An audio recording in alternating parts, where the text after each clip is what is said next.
Bien, j'ai le plaisir de donner la parole à Yannick Hamon et Bastien Cacas sur la mort du CVSS. Changez votre vision de la veille CVE. C'est à vous.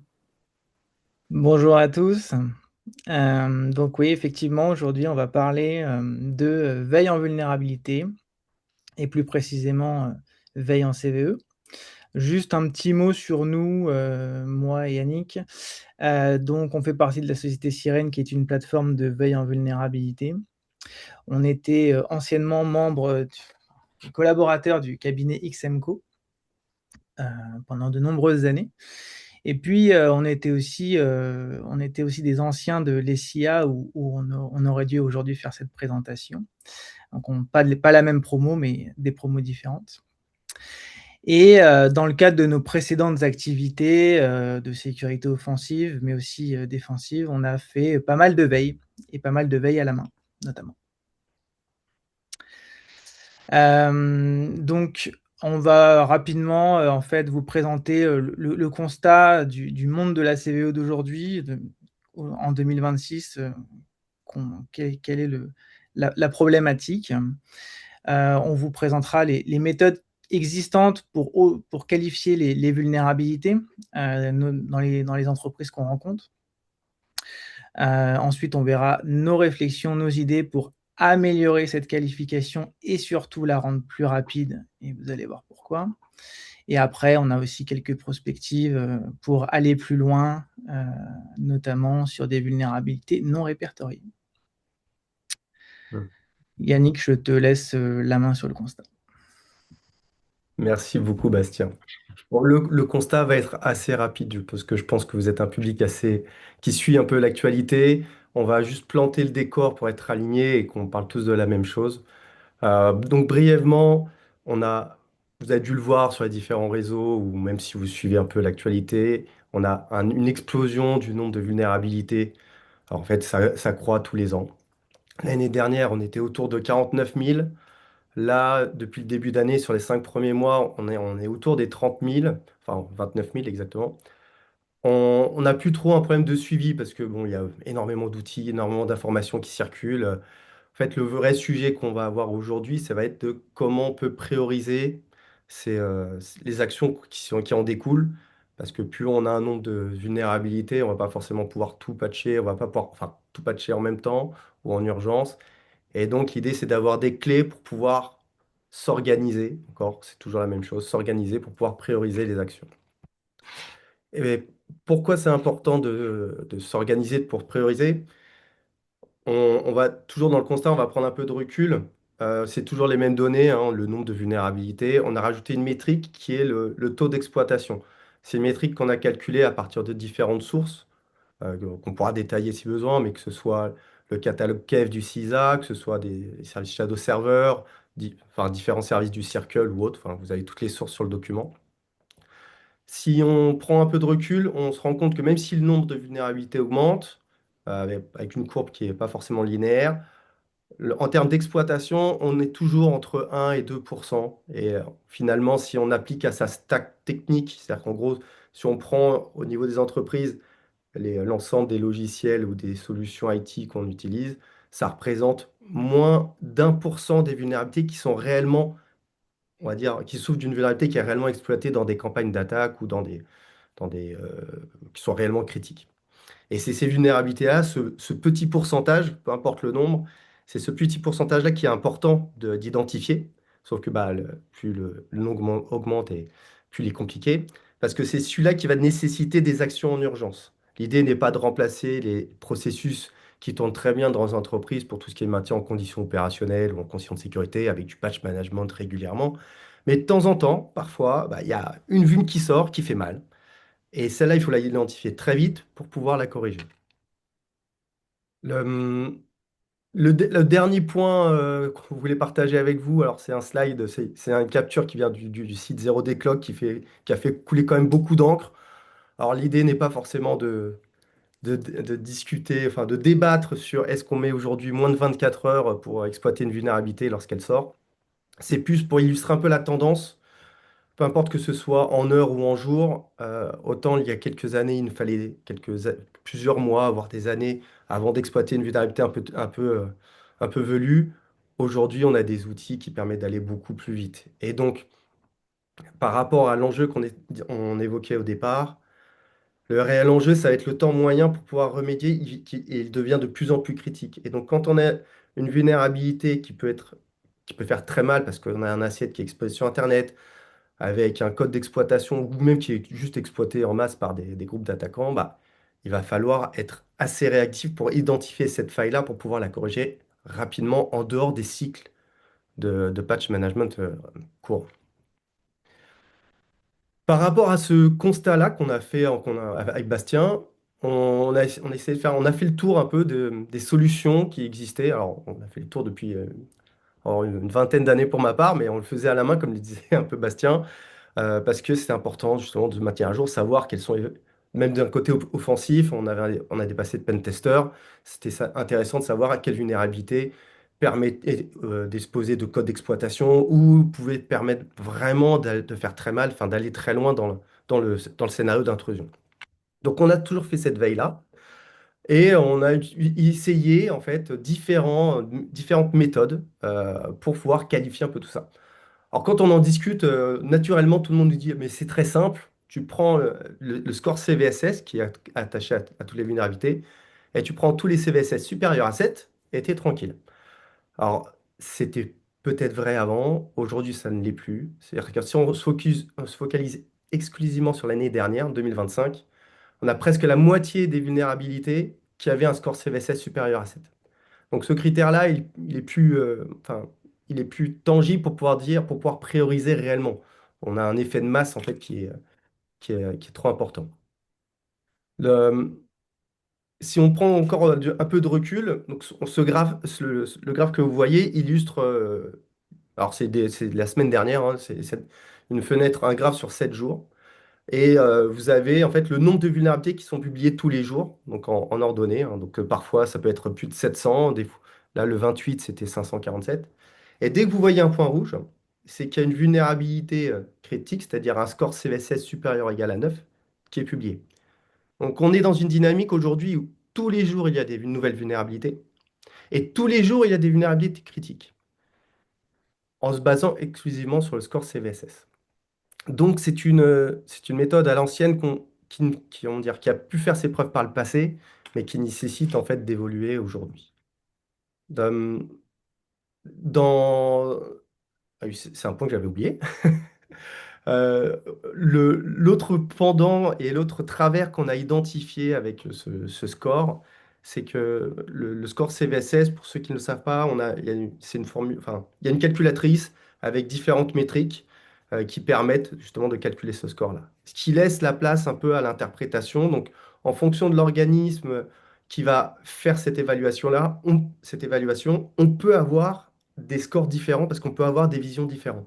Donc, on a eu le cas, c'est ce que vous voyez sur les différentes captures d'écran, où que ce soit soit le NVD du NIST ou soit un CNA, comme par exemple, alors c'est souvent avec des produits open source, donc le CNA de GitHub, on va avoir des différences d'appréciation entre le score CVSS fourni par le NVD et le score fourni par le CNA.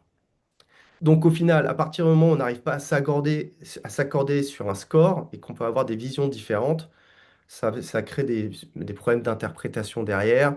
Et surtout, bah, quand on doit dire c'est critique et qu'on n'a pas le même avis, bah, tout de suite, c'est un peu problématique en interne. Ça peut jouer sur la crédibilité. Juste un mot sur le calcul. Les CNA, c'est souvent aussi les éditeurs, donc ils peuvent être aussi biaisés dans le mode de calcul. Et puis le NVD ont des catégories de vulnérabilité, notamment les injections de code ou les race conditions, qui sont souvent donc automatisées. Le calcul est automatisé et qui ont souvent des notes élevées, mais des fois le CNA va juste va mettre une note plus basse parce que en fait le contexte d'exploitation est quasiment impossible à obtenir. Du coup, il y a trop de conditions qui font que la note, le score CVSS va baisser. Alors, le score SCVSS, ça reste c'est un produit vivant et il évolue, hein, comme tout produit. Donc là, on est à la version 4 qui est sortie assez récemment, qui introduit de nouvelles métriques qui sont extrêmement pertinentes, comme notamment la maturité d'exploitation. Voilà, est-ce qu'il y a des POC, ce genre de choses, ce qui est essentiel, notamment quand on fait ce genre d'évaluation. Mais malgré ce progrès, aujourd'hui, c'est pas forcément intégré. Aujourd'hui, on prend que les vulnérabilités sorties cette année, en 2026. Il n'y en a qu'un tiers qui dispose d'un score V4. Les deux tiers sont toujours en V3, généralement en V3.1. Les autres limitations qu'on voit par rapport de notre point de vue, hein, par rapport à cette V4 du CVSS, c'est qu'on a encore plus de métriques. On a pu le voir déjà qu'avant, ça pouvait créer des dissonances, mais entre la version 3.1 et la version 4, on passe de 22 à 32 métriques. Et aujourd'hui, les gros éditeurs, Microsoft, Red Hat, Oracle, sont toujours dans l'ancienne version. Le dernier biais qui peut justement être gênant, c'est que ça part toujours d'une très bonne chose, hein. C'est important justement d'avoir des nomenclatures pour savoir de quoi on parle. Et notamment, dans ce qu'on calcule des scores CVSS, on a des métriques qui sont obligatoires, d'autres qui sont optionnelles. Donc la version 4 intègre en fait des nomenclatures, CVSS-B, BT, BE, BTE, pour justement illustrer le mode de calcul et les différentes métriques qui sont intégrées dans le calcul. Donc aujourd'hui, quand on parle d'un score CVSS, on doit préciser la version et également, en fonction de la version, on va devoir expliciter est-ce qu'on parle d'un CVSS-B, BT ou autre. Donc dès que vous allez parler à des néophytes, vous risquez vraiment enfin, on risque d'avoir des incompréhensions enfin, de perdre les gens dans nos échanges, tout simplement. Pour, par rapport à ces constats, donc je ne pense pas qu'on soit les seuls à avoir identifié, le First a sorti une initiative, donc un score qui s'appelle l'EPSS. Donc c'est un score de prédiction de la probabilité d'exploitation sur les 30 jours. Donc on est sur de la probabilité, on essaie vraiment de lire l'avenir, ce qui est intéressant justement, savoir cette faille, ça répond vraiment un peu à sa boule de cristal qu'il nous faut, hein. Cette faille qui est critique, est-ce que quelqu'un va vraiment l'exploiter ou pas? Donc c'est pour répondre un peu à ce type de questions dans les 30 jours. Il y a cette notion de temps. Dans les limitations qu'on a pu voir, c'est que finalement, même si le modèle décrit les différentes sources d'informations qui sont utilisées dans le calcul, il y a peu d'informations sur le modèle de variation. Cette variation, elle est assez lente. Il y a une publication, c'est une fois par jour. Donc, et elle est faite à partir de télémétries qui viennent principalement des États-Unis, au final. Donc, on peut avoir un biais structurel, c'est-à-dire qu'aujourd'hui, si vous utilisez beaucoup de solutions françaises, européennes et qui ne sont pas du tout présentes aux États-Unis, vous aurez toujours un score EPSS qui va être très bas, alors qu'au final, l'exploitation, elle est là. C'est une information assez récente. Il y a pareil, il y a une V5, il y a une nouvelle version qui vient de sortir, enfin, qui va sortir la semaine prochaine. Aujourd'hui, on verra si ça permet comment dire, de parer à ces limitations, mais aujourd'hui, j'ai pas forcément, moi perso, j'ai pas forcément plus d'informations sur celle-là. Pour illustrer ce qu'on évoque, on va essayer de prendre trois exemples concrets. Moi, j'aime bien, je suis assez pragmatique, assez terre à terre. Ça, c'est l'exemple qui marche, alors, avec les vieux modèles. On a une faille récente sur Cisco SD-WAN, un CVSS à 10.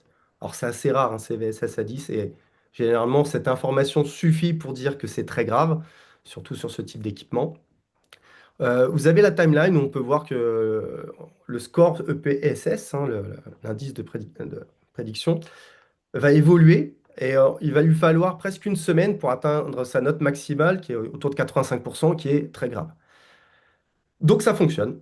Ce qui nous dérange à ce niveau-là, c'est le délai. C'est qu'au final, pour avoir cette note maximale, il faut une semaine. Alors que si on prend du recul, en corrélant d'autres sources d'informations, on se rend compte que la vulnérabilité, elle a été publiée le 14 mai, que le 14 mai, il y a un module Metasploit qui a été publié en même temps.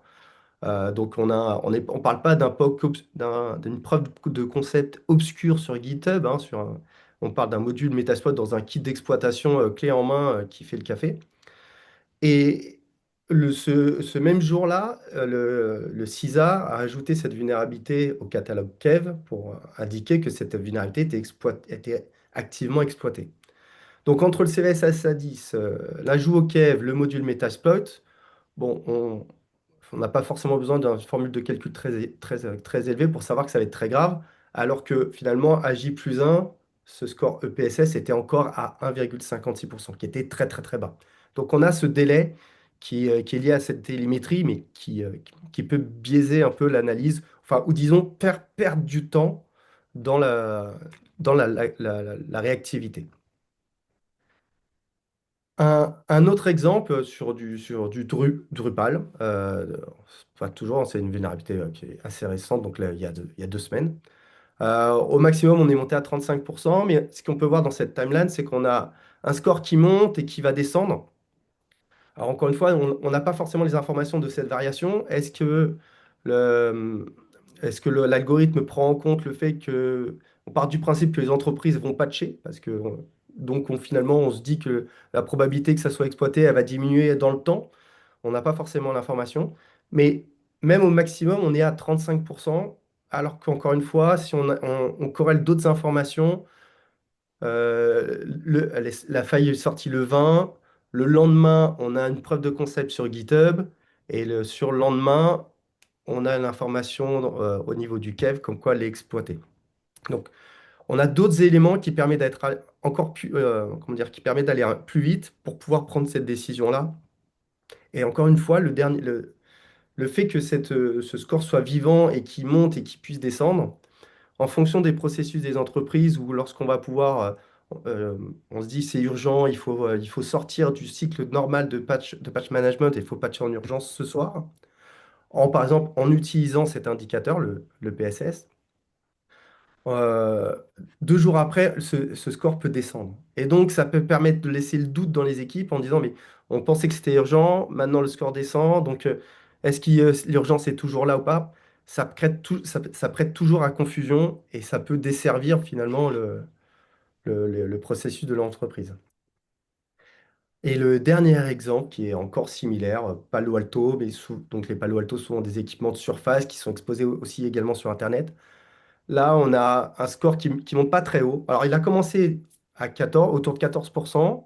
Il redescend, il va remonter, il va plafonner à 15 et il va redescendre au bout d'une semaine. Aujourd'hui, il est autour de 4%. Encore une fois, on sait que c'est des vulnérabilités qui sont exploitées. On sait que c'est des vulnérabilités qui peuvent être automatisables avec un impact total. Ça, c'est si on utilise les métriques du SSVC. Il y a encore des POC, ce genre de choses. Donc, de notre point de vue, on est quelque chose qui commence à être intéressant, mais qui n'est pas suffisant. Et c'est l'ensemble de ces éléments-là qui nous ont poussé à réfléchir à un autre modèle. Et je vais redonner la main à Bastien, justement, pour vous expliquer un peu tout ça. Merci Yannick. Donc, comme on vient de le rappeler, ce qui est décisif, c'est le temps qu'on va mettre à donc prendre connaissance de la vulnérabilité et à la corriger si on est impacté. Alors bien sûr, toutes les vulnérabilités ne sont pas toutes, elles sont pas toutes urgentes. Il y en a certaines qui vont déclencher des actions où il faut agir rapidement et d'autres où on peut se dire qu'on peut le mettre dans le cycle de patch management si on a ce genre de choses pour la semaine prochaine parce que la vulnérabilité n'est pas critique.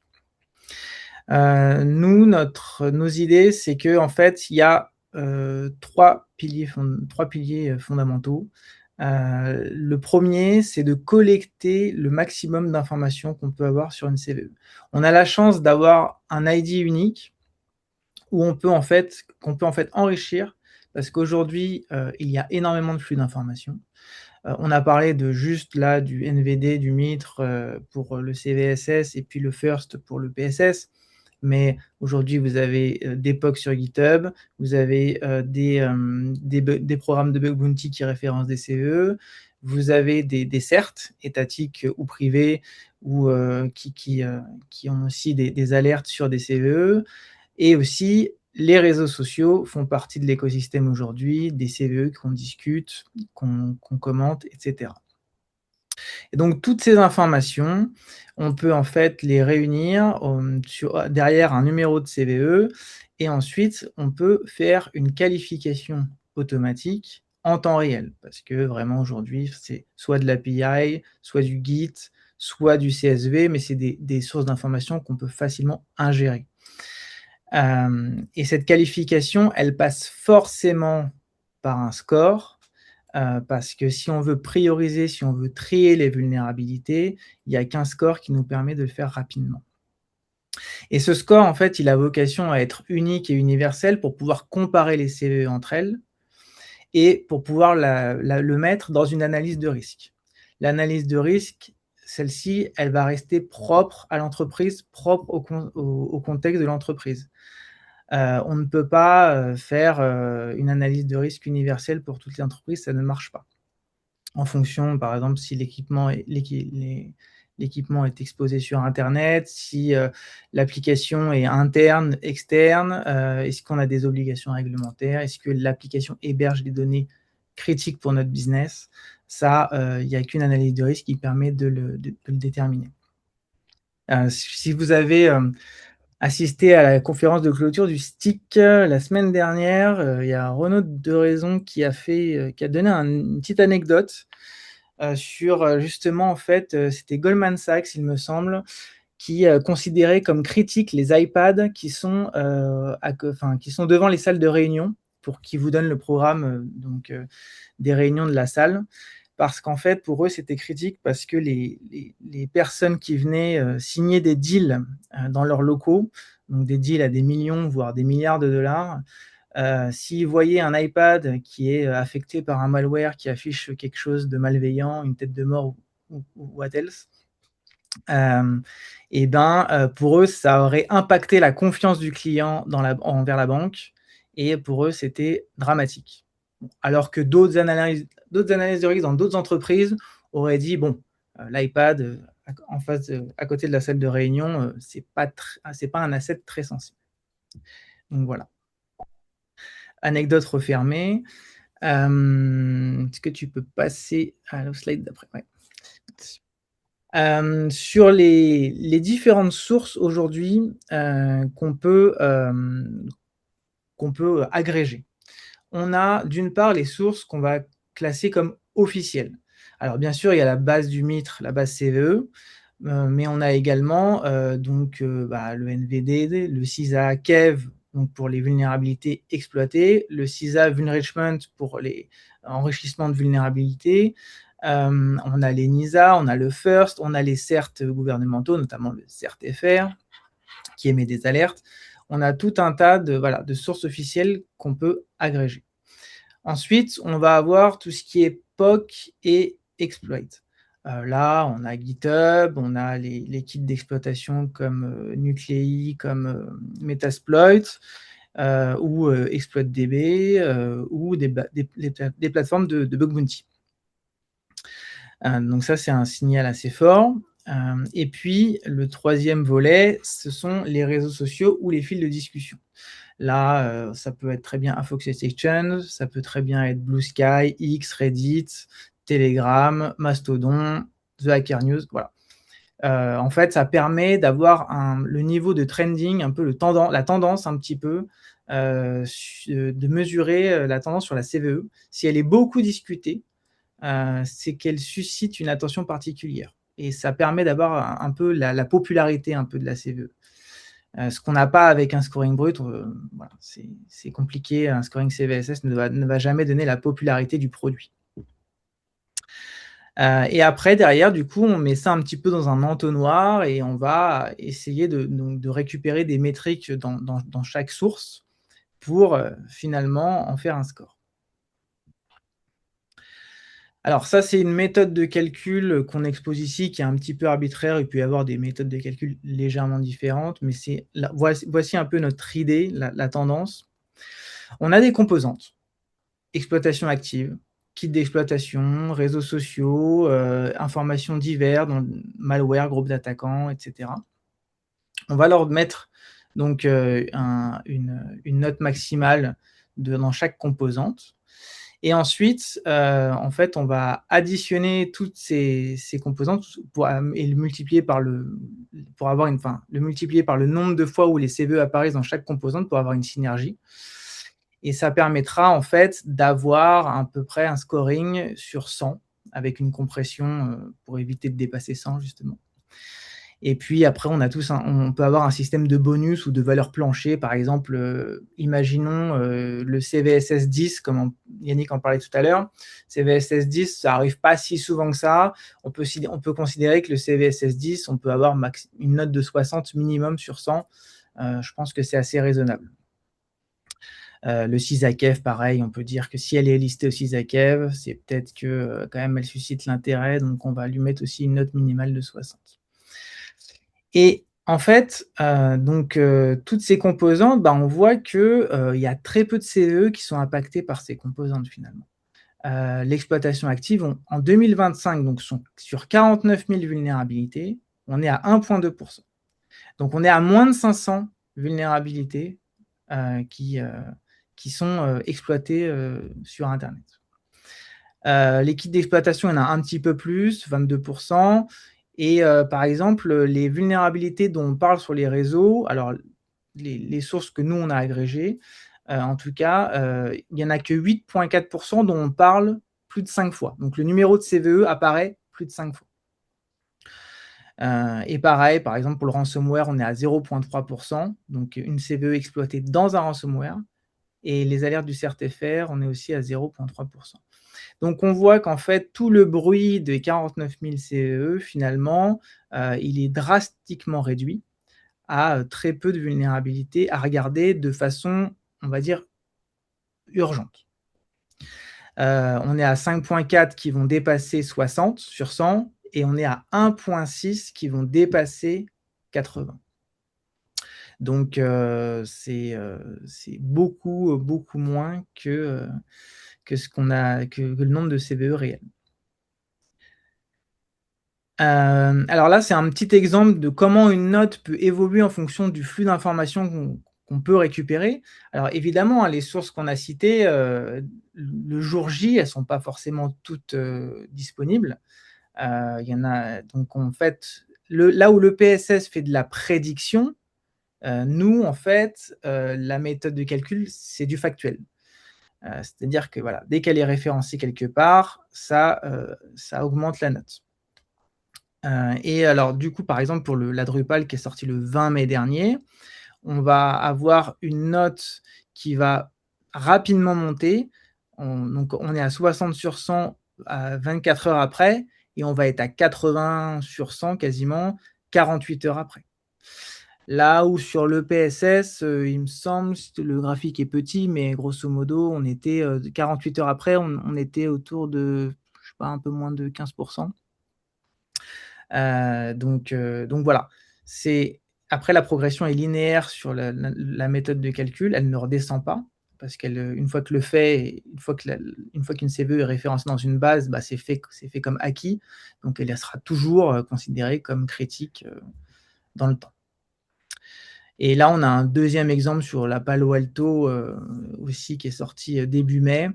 Là, pareil, ça se joue en heures. Hein. C'est-à-dire qu'à 1h25 du matin, le 6 mai, la CVE est publiée. Le 6 mai à 21h, en France, elle est à 96 sur 100, donc elle est critique. Donc là, disons qu'on a un niveau de réponse qui est déjà assez satisfaisant, surtout sur un équipement en bordure. Les Palo Alto, c'est comme les Fortinet, c'est comme d'autres types de firewall. Si c'est exploité, c'est une porte d'entrée potentiellement dans le SI.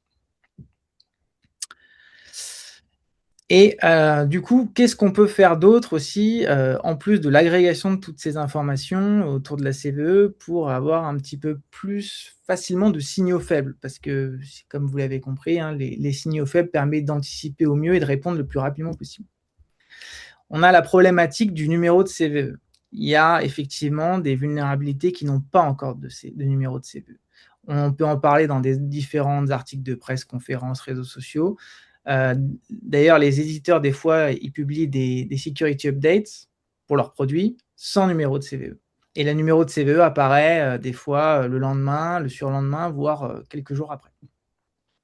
Donc là, l'idée, c'est de pouvoir en fait essayer d'avoir, de récupérer ces informations et d'identifier la techno qui est impactée pour pouvoir en fait annoncer une probable vulnérabilité à corriger. Aujourd'hui, les entreprises, c'est compliqué de corriger de suivre les vulnérabilités sans CVE. C'est assez difficile. Donc l'idée, c'est aussi d'ingérer le maximum d'infos qui pourraient permettre de suivre ces vulnérabilités avant qu'elles aient un numéro de CVE. Là aussi, on est un peu biaisé, c'est que le programme CVE, hein, c'est le programme américain. La plupart des CNA, 90% je pense, c'est des CNA américains. Côté Chine, Russie ou des pays émergents, on a peu d'informations. L'idée aussi, c'est d'aller chercher ces informations-là, parce que le GitHub russe ou le GitHub chinois qui référence une future vulnérabilité critique avec leurs propres ID, ça serait intéressant de pouvoir la voir rapidement avant qu'elle soit détectée chez nous 2 semaines après, ou soit pas détectée pendant plusieurs semaines. Et ça passe aussi, voilà, tout ça, ça passe par une approche communautaire, essayer de partager les méthodes de détection et de remédiation. L'IA, bien sûr, va probablement encore aide déjà un petit peu, mais va pouvoir aider de plus en plus. Notamment, les POC sur GitHub aujourd'hui, quand il y a une CVE qui sort, il y a beaucoup de POC qui sont publiés. Des fois, il est difficile de savoir si le POC fonctionne vraiment ou si c'est juste du vibe coding qui a généré un POC et qui ne marche pas du tout. Donc l'idée, ça serait aussi de pouvoir aider à la validation technique pour savoir si ces POC sont valides ou non. Même si aujourd'hui, on peut se baser sur d'autres critères comme le nombre d'étoiles sur GitHub, le nombre de forks, etc. Mais c'est peut-être pas assez. Voilà pour donc les différentes des prospectives qu'on pourrait faire pour capter encore plus d'informations, encore plus de signaux faibles sur les CVE. Est-ce que vous avez des questions?